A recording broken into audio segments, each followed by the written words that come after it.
The body was already cold when they found him. That was the first thing the guard said. "He's gone," the guard whispered, staring through the bars. "Call it in." The man on the floor was Ethan Walker. He had entered prison with a 10-year sentence. He was supposed to walk out in just over 4 years. But he never would. He lay face down on the concrete, one arm bent under him. The other stretched toward the cell door like he had tried to reach help. There was no blood, no clear wounds, just silence. The prison announced his death before sunrise. They said it was natural causes. But everyone inside knew something was wrong, because Ethan Walker had begged to be moved the night before, and now he was dead. 6 years earlier, Ethan Walker stepped off a bus in chains. He was 30 years old, thin, nervous, not a fighter. He had been sentenced to 10 years for armed robbery. No one died. No one was badly hurt. The judge said Ethan made a bad choice. Ethan believed he could survive prison if he stayed quiet. That belief followed him through the gates. The prison was big, gray, loud. Guards shouted orders like they had done it 1,000 times already that morning. Doors slammed. Radios buzzed. Ethan felt small. That was a low moment. Slow and heavy. He was sent to Unit D. Old building. Long hallways. Cells stacked on top of each other like boxes. His cellmate was a man named Ray Collins. Ray had tired eyes and a calm voice. "First time?" Ray asked. Ethan nodded. Ray sighed. "Listen to me. Don't borrow. Don't brag. Don't stare." Ethan listened. The first months passed without trouble. Ethan worked in the kitchen, cleaned trays, swept floors, ate fast, and kept his head down. He wrote letters to his sister every week. "I'm okay," he wrote. "I'm counting the days." That was another low stretch. Quiet, boring, safe, but prison changes. New people came in. Others left. Some didn't. One night, a fight broke out on the tier. 2 men. Fast. Loud. Guards rushed in late. After that, things felt tighter. Whispers replaced noise. Groups formed. Lines were drawn without being spoken. Ray warned him, "Don't stand in the middle." Ethan tried not to. A man named Victor Lane started watching him. Victor wasn't loud. He didn't yell. He just watched. One afternoon, Victor spoke to Ethan near the phones. "You work kitchen," Victor said. "Yes," Ethan replied. "You can move things." Ethan shook his head. "I don't want trouble." Victor smiled. "Trouble doesn't care what you want." That was the first high moment. Sudden, sharp, dangerous. Ethan went back to his cell shaking. Ray noticed. "What happened?" Ethan didn't answer. 2 days later, food went missing from the kitchen. Guards searched lockers. They questioned workers. Ethan's name was called. He denied everything. Victor watched from across the room. Nothing happened. But that was worse. After that, Ethan felt eyes on him everywhere. In the yard, in chow, in the showers. His letters changed. "I'm tired," he wrote. "I just want to come home." Years passed. Ethan stayed out of trouble, but trouble stayed near him. Ray was transferred. New cellmate. Loud. Unpredictable. Then one night, Ethan woke up to shouting. A man down the tier was dragged from his cell. He screamed for help. Guards told everyone to face the wall. The next morning, that cell was empty. The guard said, "Medical?" No one believed that. That was another high moment. Fast. Terrifying. Ethan started counting days again. 4 years left. Then 3. He started planning his life outside. Work. Family. Normal things. But the pressure inside grew. Victor came back. "You owe me," Victor said. "For what?" Ethan asked. "For staying safe."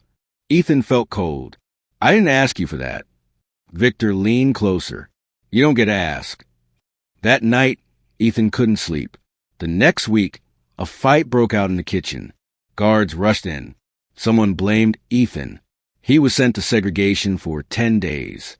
Alone. No noise. No people. Just walls. Those were the lowest days yet.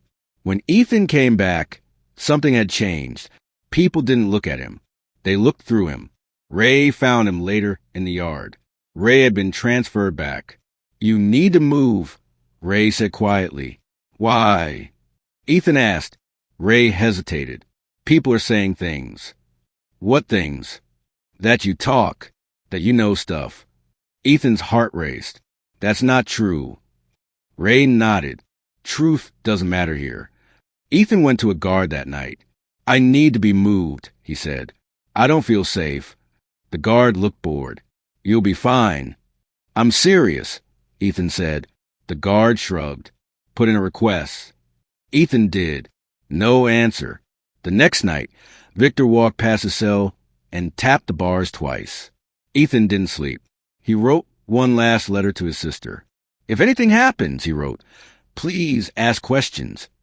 The next morning, Ethan didn't come out for count. The guard opened the cell, and Ethan Walker was dead. The cell stayed closed longer than usual. That was the first sign something was wrong.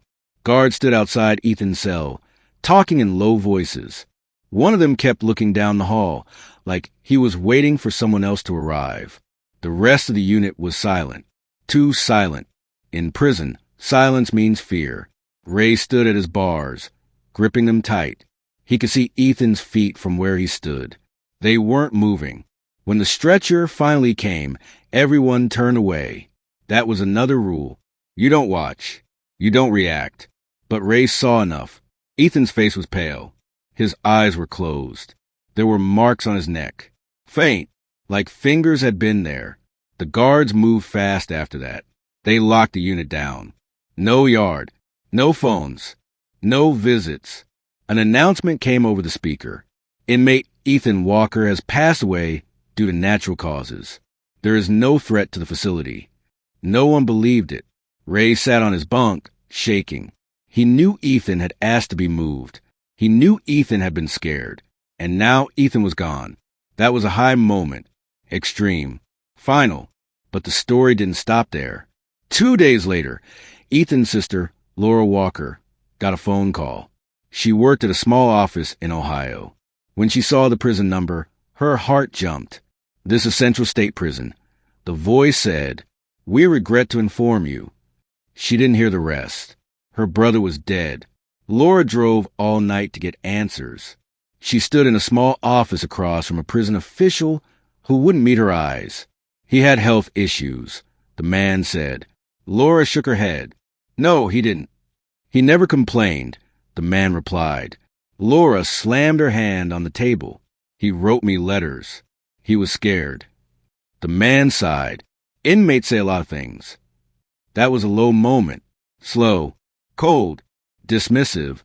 Laura asked for an autopsy. The prison delayed. She asked for video footage. They said it was under review.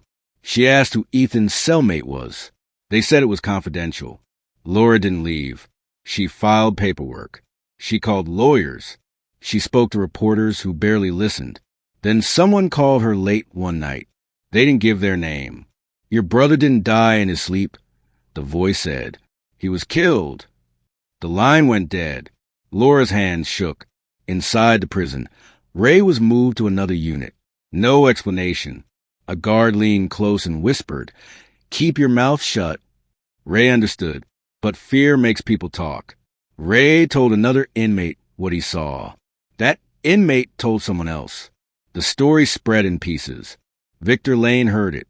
Victor smiled. The next week, Ray was attacked in the shower. Not badly, just enough.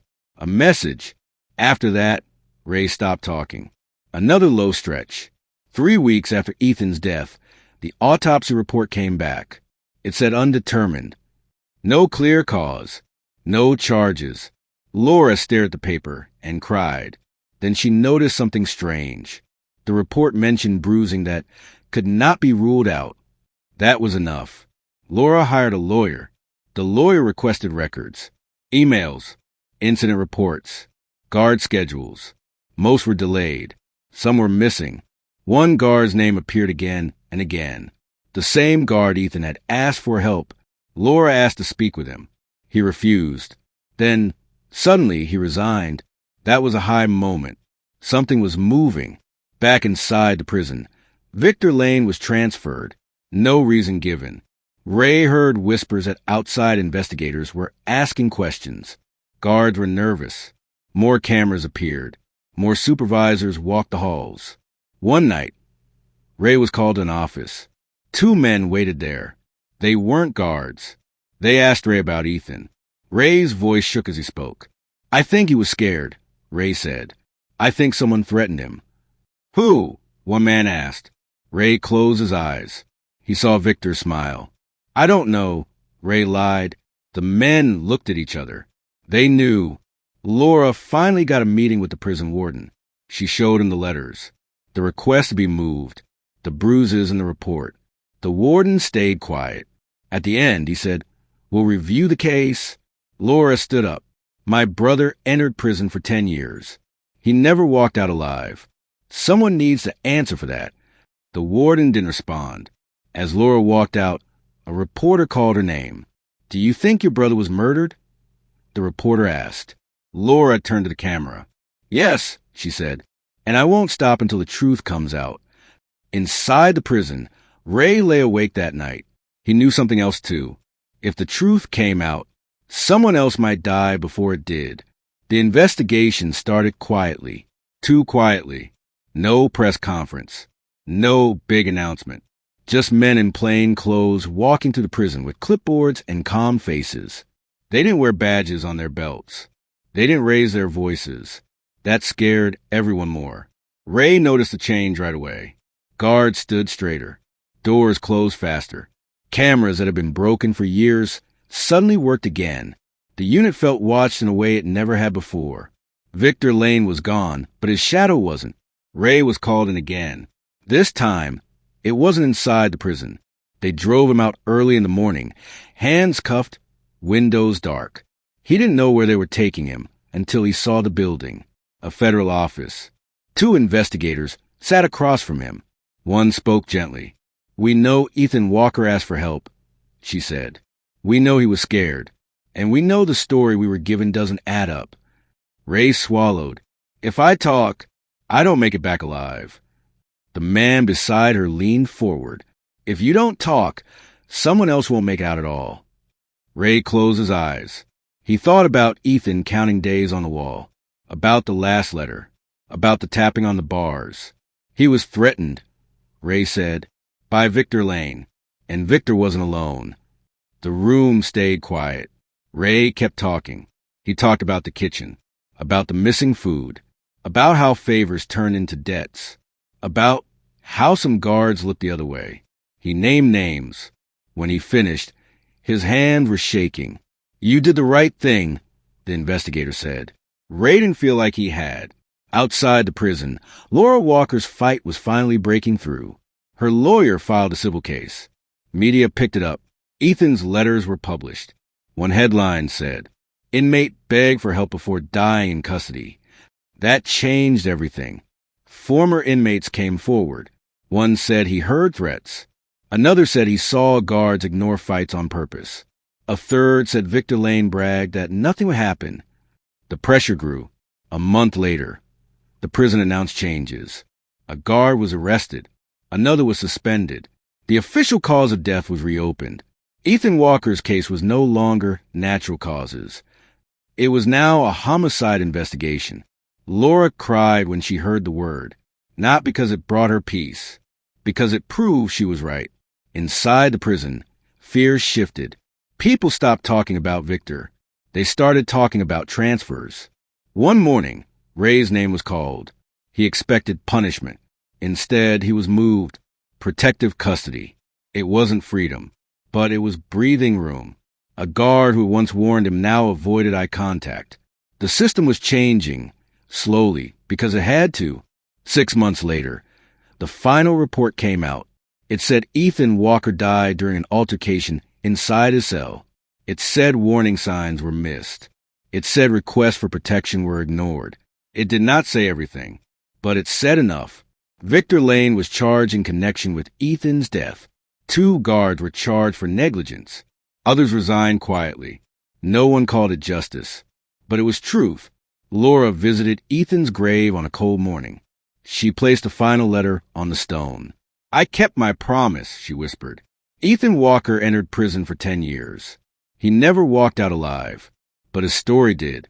And because of it, people started asking questions about prisons, about silence, about how many others never walked out either. Some mysteries stay buried forever. This one didn't, and that is why it mattered.